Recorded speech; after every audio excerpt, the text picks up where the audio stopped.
When you look back at the game on Saturday with the faults in your own running game, was that more just game plan decision that hurt it, or was it execution, you feel like? Well, I think it's a combination of both. You know, just what we put on the field, and sometimes wasn't always the best thing to put out there. You know, how we executed some things was not always the best way to do it. And the third element is TCU played extremely well. So it's a combination of all those things. Is that a good example, though, of kind of what you're always preaching about with the balanced offense, that you need both if you want to be in all games? Mm-hmm. Yeah, very much so. Very much so. Yeah.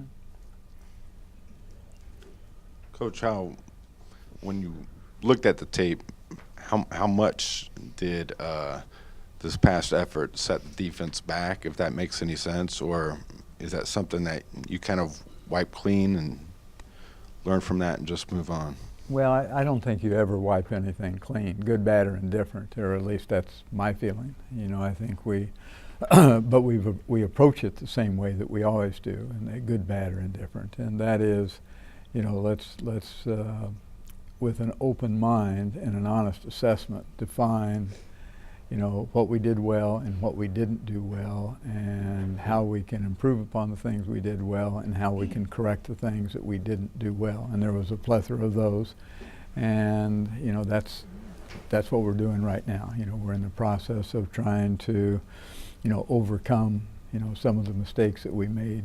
In other words, get them corrected, get them right, and that's the agenda. Always is.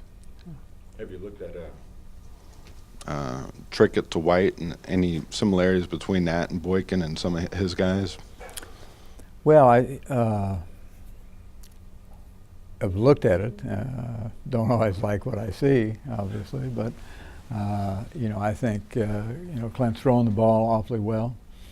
You know, he's an accurate thrower. I think he's become ingrained in the system, consequently, like Boykin, and therefore has a greater comfort level, you know, with it. And you know, his performance level indicates that collectively over the season. You know, and White's not the only receiver they have now. You know, he went through whatever that was, 10 or 7 100-yard games, I think, in a row. You've got the stats on that, but you know, that's quite a day's work over a consistent period of time. But you watch him on tape and you realize, you know, he really is a gifted young guy. He can run, he can catch, he can make you miss after he catches the ball. You know, he has all of it. And he's, you know, getting whatever he is, 8 or 9 catches a ball game. So that's a substantial number. But as I said, I mean, there's a lot of guys he can throw to. I mean, he throws to his backs. His backs have caught 55 balls in the course of the season so far, so they can distribute it around. Yeah.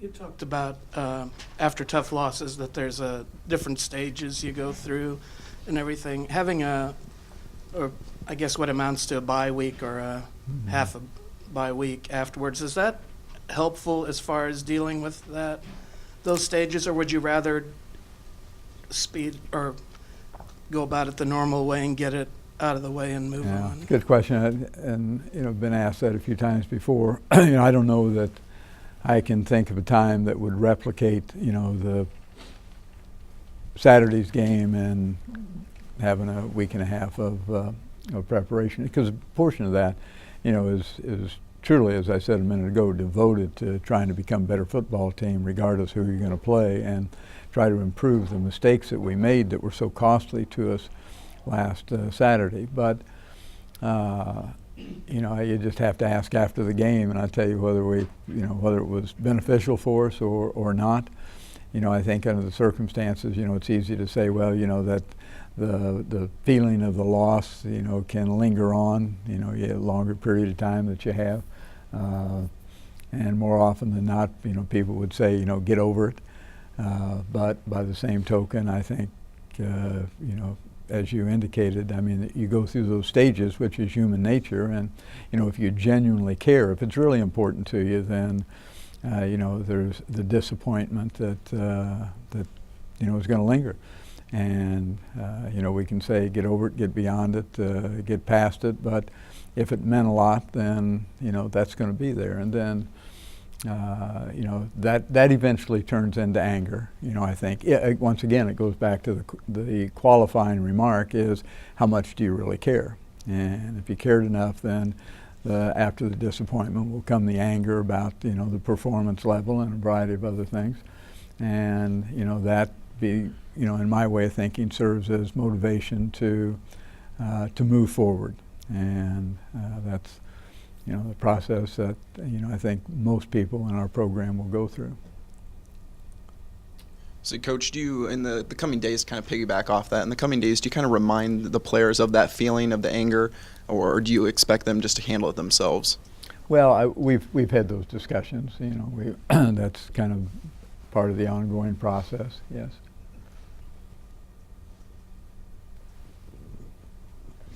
Coach, I was wondering if you toyed at all with the idea of maybe using Joe Huebner once in a while and maybe in a package like you used Daniel in the past, just for kind of a change of pace or a different look? Well, that's, we're prepared to do that. To have Joe on the field. He's, I think he showed the other night that he's making headway, which he truly is, and is very capable, and I think all the coaches feel comfortable with him. So, that's not out of the question by any stretch.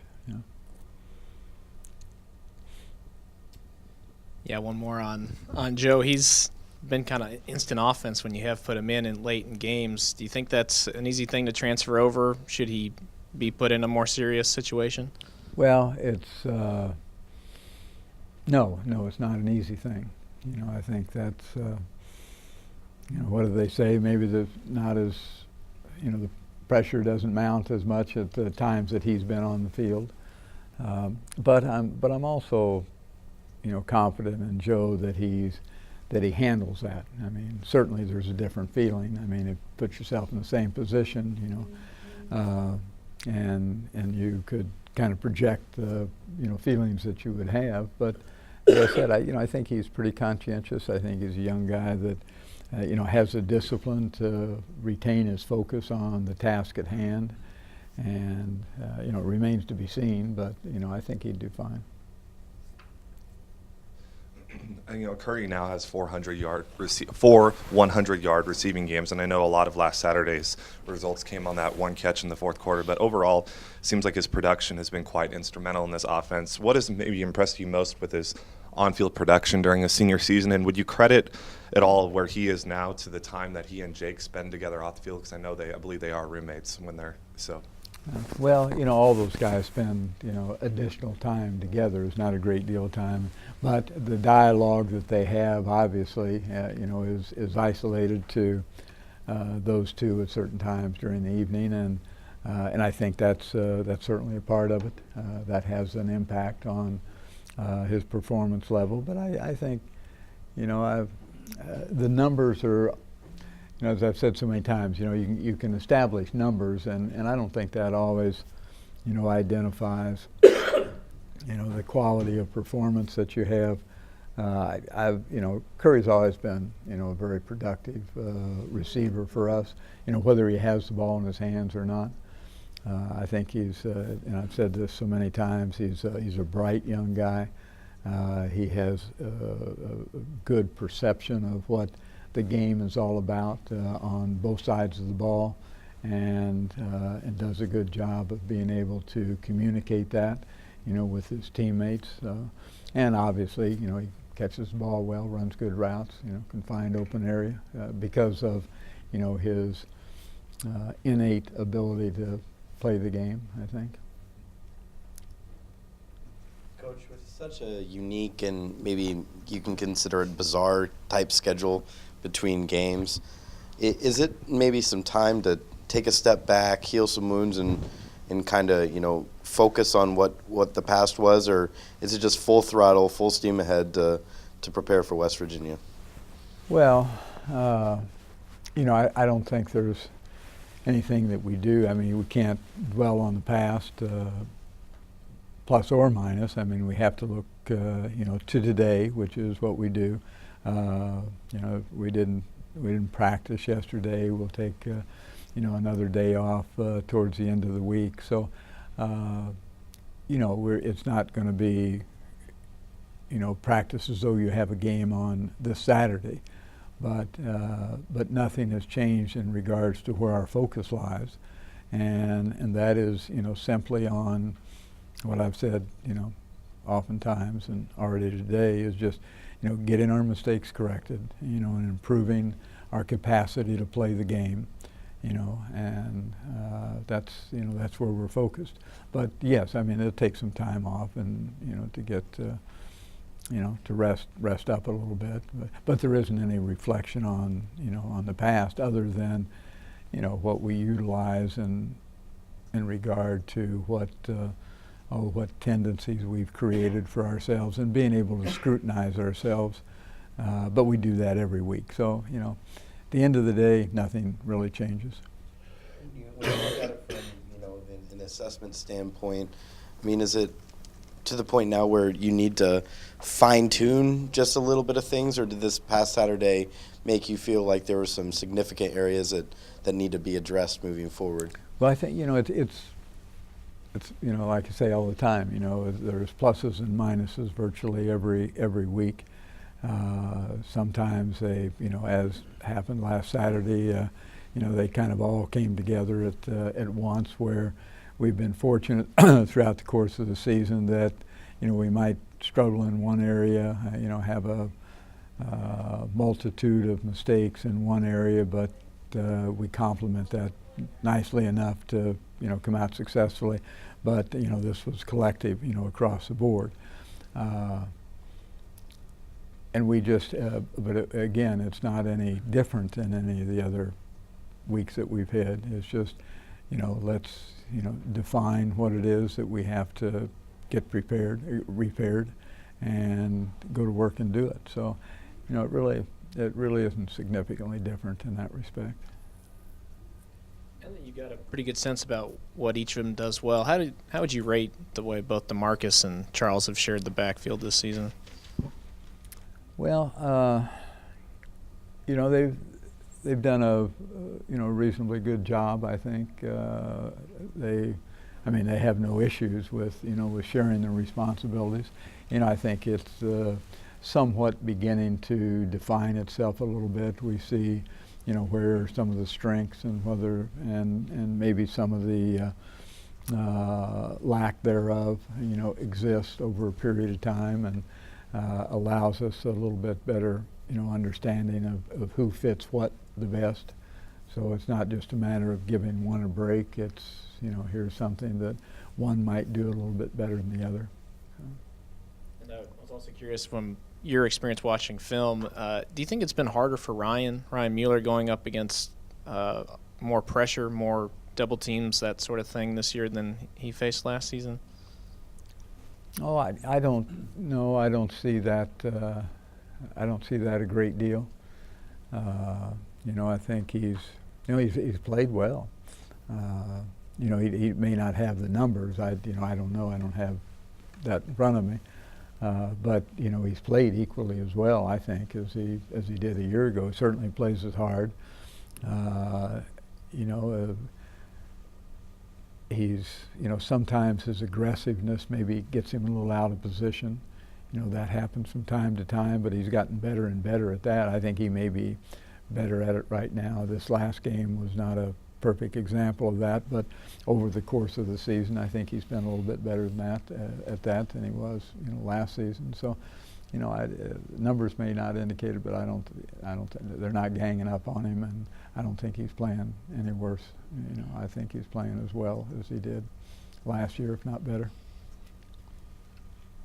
Kind of along those same lines, just what do you see from the pass rush overall right now? Not just Ryan, but everybody else on the defensive line.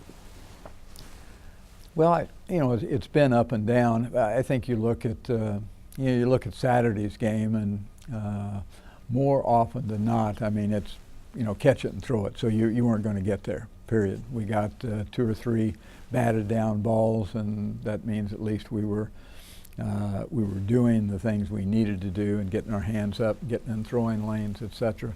There were a couple times in his in the pocket scrambles, one on the touchdown pass and a couple other times that that our pass rush faltered, and we couldn't get there, and gave him a significant amount of time, to find an open receiver. But I think that's a little bit different offense than what we normally have faced, and just like I say, the ability to get the ball off right now. You look at most of the throws, and they were extremely short throws, and so you don't have a chance to get there. But but you go back where we've had more extended periods of time with our pass rush, and we've been reasonably productive. Not great, but reasonably productive. I know they struggled last week, but West Virginia seems like they've been pretty improved this year. What would have been the biggest differences to you from what you saw last year and what you see this year now? Well, I think defensively, they have, they've got a lot of young. They've made it very competitive on both sides of the ball, and you see an awful lot of starters that are no longer starters, and you'd say, okay, if somebody transferred in to take the position, and that isn't the case across the board. A couple instances it is, but for the most part, it's guys that were down on the depth chart just beat out guys that were previously starters. So I think they made it very, very competitive in that respect, and obviously some young guys responded. So I think that made them, you've got somebody that's playing ahead of a previous starter, then you probably enhance that position. That would be the feeling. I think, offensively, a little bit of the same, but offensively, I think Clint has, it's just evolved into the position, the quarterback position. I think just being there over a period of time has given him the opportunity to improve, just learning, not even learning, just becoming exposed to it on a daily basis over an extended period of time. And he's shown, improvement. I think he's always been a fine quarterback, and I thought he was a fine quarterback last year, but he's gotten better because he's been in the system longer, and he's seemingly a devoted young guy towards, trying to improve his plight. And, and obviously they've got some skilled guys to go along with it that, catch the ball and run with it, and an offensive line that really is, I think, could be the most improved segment of their offense. I don't know that for fact, but based on putting the 2 years together, it appears that might be the case. Coach, team obviously dealt with a disappointing loss earlier this season to Auburn. Has the mindset or the response been any different compared to that game after the TCU loss? Well, yeah, I was trying to think back. I don't know if I could accurately answer the question. I haven't viewed that yet. That doesn't mean it isn't somewhat different. I could understand how it could be different, but I don't know that. So do you think the response moving towards the next game, obviously after the Auburn game, you guys responded well. Do you think learning from that is going to help you guys against West Virginia? Well, you'd like to think that it would, and you certainly hope that it would, but everybody's different. Everybody responds a little bit differently, and I don't know.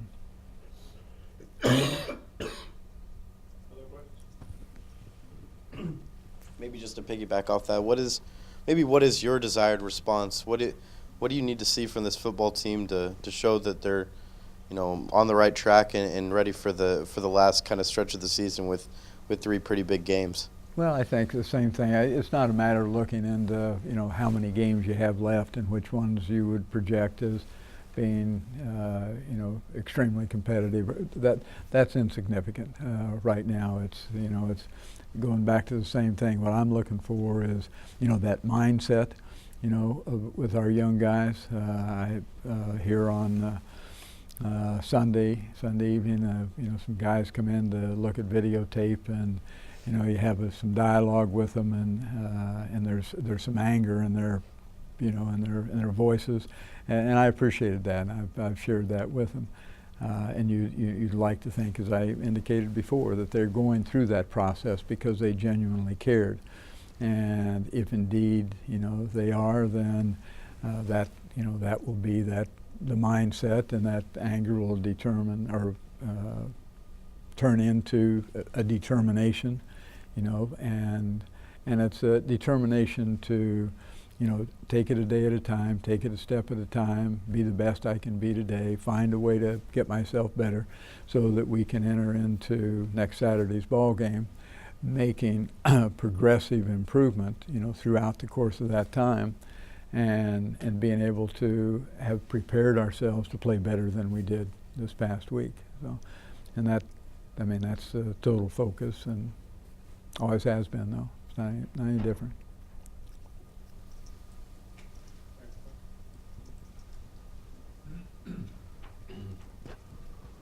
Coach, when you get on the airplane, I assume you sit down and start looking at tape immediately. Is that accurate? On the way back? Yes. Mm-hmm. And how far did you get into the tape on the airplane, and what was your initial response